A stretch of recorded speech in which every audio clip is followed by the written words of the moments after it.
نحمدہ ونصلی علی رسولہ الکریم اما بعد بسم اللہ الرحمن الرحیم۔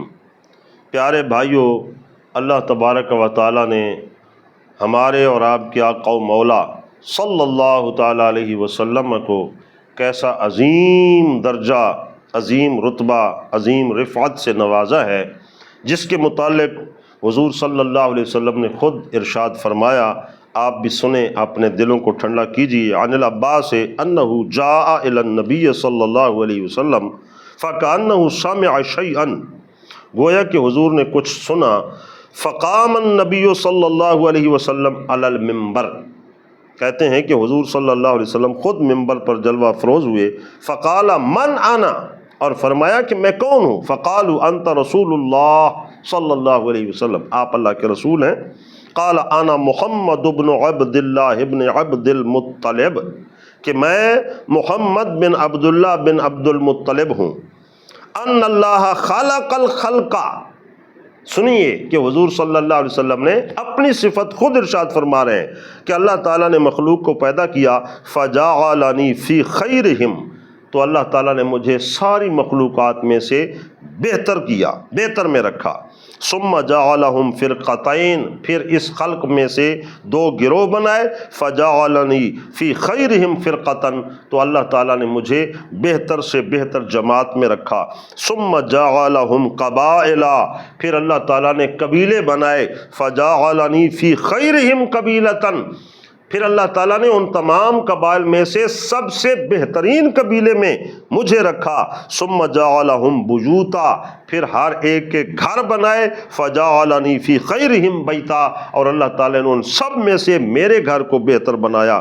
فانا خیرہم نفسا وخیرہم بیتا، تو حضور نے فرمایا کہ میں جان کے اعتبار سے یعنی نسب اور حسب کے اعتبار سے بھی سب سے بہتر ہوں، اور گھر کے گھرانے کے اعتبار سے بھی سب سے بہتر ہوں۔ سبحان اللہ۔ اب لوگ ان کے متعلق حضور سید عالم صلی اللہ تعالیٰ علیہ وسلم کے متعلق کچھ اور باتیں بھی کرتے ہیں جو آپ لوگ بھی سنتے رہتے ہیں، تو اس سے اندازہ کیجئے کہ حضور کی مثل کون ہے کائنات میں، کہ خود حضور فرما رہے ہیں کہ اول سے آخر تک اللہ تعالیٰ نے میرا چناؤ بہتر سے بہترین خاندان، قبیلے اور گھر میں کیا ہے، اور فرمایا کہ انا خیرہم، کہ میں سب سے بہتر ہوں، قبیلے کے اعتبار سے بھی، گھر کے اعتبار سے بھی۔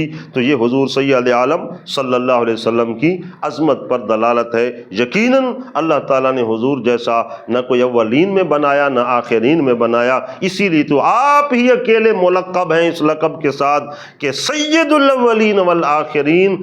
تمام کائنات میں آنے والے جتنے بھی اولاد آدم ہیں، ان سب میں سے عظمت والے تو گروہ انبیاء ہے۔ پھر انبیاء میں سے حضور صلی اللہ علیہ وسلم فرماتے ہیں سب سے زیادہ اللہ تعالیٰ نے مجھے مرتبہ عطا فرمایا، کہ جس کے اندر فرمایا وَرَفَعَ بَعْضَهُمْ دَرَجَاتٍ، قرآن میں کہتا ہے، اس سے بھی اشارہ حضور کی ذات کی طرف ہے۔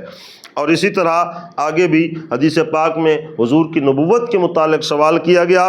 عن ابی ہریرہ قال قال رسول یا رسول اللہ متى وجبت لک النبوۃ، یہ تو حضور کی سید عالم صلی اللہ تعالیٰ علیہ وسلم کی بعثت، ولادت، خاندانی شرافت کے بارے میں تھا، تو ساتھ ہی یہ سوال کرنے والے نے سوال کیا کہ آپ کو تاج نبوت کب پہنایا گیا، نبوت کب ملی؟ قال وآدم بین الروح والجسد، حضور نے فرمایا ابھی حضرت آدم علیہ السلام علی نبینا و علیہ الصلوۃ والسلام مٹی اور پانی کے درمیان میں سفر طے کر رہے تھے، اس وقت اللہ تعالیٰ نے مجھے نبوت عطا فرما دی تھی۔ تو یقیناً بعد از خدا بزرگ توئی قصہ مختصر، کہ اللہ تعالیٰ نے حضور صلی اللہ تعالیٰ علیہ وسلم کو جس طرح خاندانی شرافت سے نوازا ہے، اسی طرح تاج نبوت بھی سب سے پہلے حضور کے سر انور پر اللہ تعالیٰ نے اس کو سجایا ہے۔ یہ الگ ہے کہ جیسے حضور فرماتے ہیں کہ مجھے بنایا تو سب سے پہلے گیا، لیکن کائنات میں بھیجنے کے اعتبار سے میری تخلیق جو ہے 1,24,000 کم و بیش پیغمبروں کے بعد ہوئی۔ تو یہ حضور کی شان ہے، قربان جائیے آپ کی شان پر۔ اللہ تعالی ہمیں حضور کی محبت و غلامی عطا فرمائے۔